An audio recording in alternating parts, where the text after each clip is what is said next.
Dinala kami ng PAOK sa sinasabing tirahan ng mga big boss ng Pogo. Ang plaka po nito, NBI?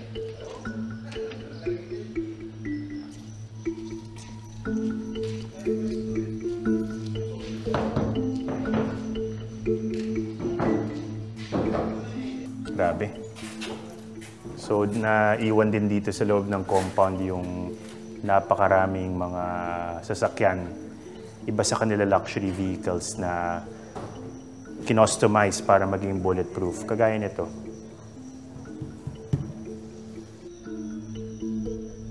Paniwala ng PAOK, isang VIP ang naninirahan dito.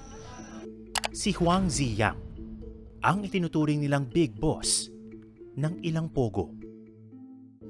Pinibigyan ng Iwang Shiwang, ang pinaka-big boss.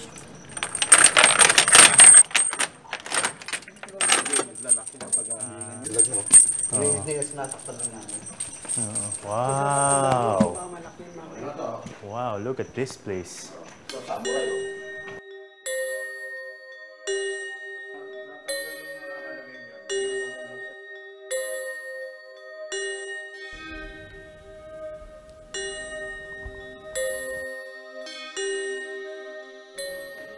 So, posibleng ilan sa mga pinakamakapangyarihang boss nitong Pogo na ito, minsang umupo sa sala Merong mga na pinatatayuan natin. Merong mga itong kinaupuan natin, may mga dating mga kilala na posibleng nakaupo rin dito, napaupo rito, di ba? Hindi lang natin alam. Sino? Ibig sabihin, mga dating matataas na opisyal, tingin mo? Hindi ko alam. Ito ang pinaka-kusina nila. Wow. Yung mga storage yan. Ito yung ref na malaki. Oo nga. Malalaking ref yan. Storage yan. Alam niyo, isang senyales na medyo big time yung nakatira dito dati. Kung makikita mo yung kanyang collection ng mga wines and spirits, chinek namin yung presyo. May mga bote dito umaabot ng 1,000,000 ang presyo. Nakakagulat. At hindi lang isang bote pinag-uusapan natin.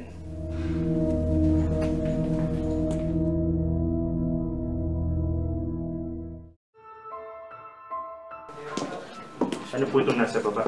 Dito, yung may karaoke dito. Tapos dito rin yung panic room, tsaka yung parang pinaka-tunnel. Pero naka-close ang pa. Kung makikita niyan, ito, diretso na to sa tunnel. Tunnel papunta sa? Papunta sa ibang bilya, ibang palabas. Ito po, ano to? Yan yung panic room.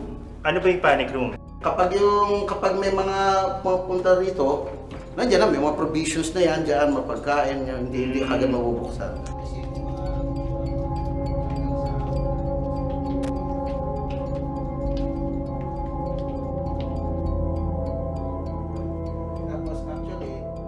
Nakakagulat, nakakatigalgal yung yaman o yung luxury na nakita natin dito sa mga villa na ito sa loob ng Pogo Hub. Kung meron man akong naramdaman, parang hindi ito isang fly-by-night operation. Ibig sabihin, hindi siya pansamantala. Mukhang may plano sila magtagal dito. Hindi basta-bastang nabubuo ang ganitong kalawak at komplikadong operasyon. Paniwala ng PAOK, malalim na ang ugat sa Pilipinas ng mga grupong nasa likod ng mga iligal na Pogo.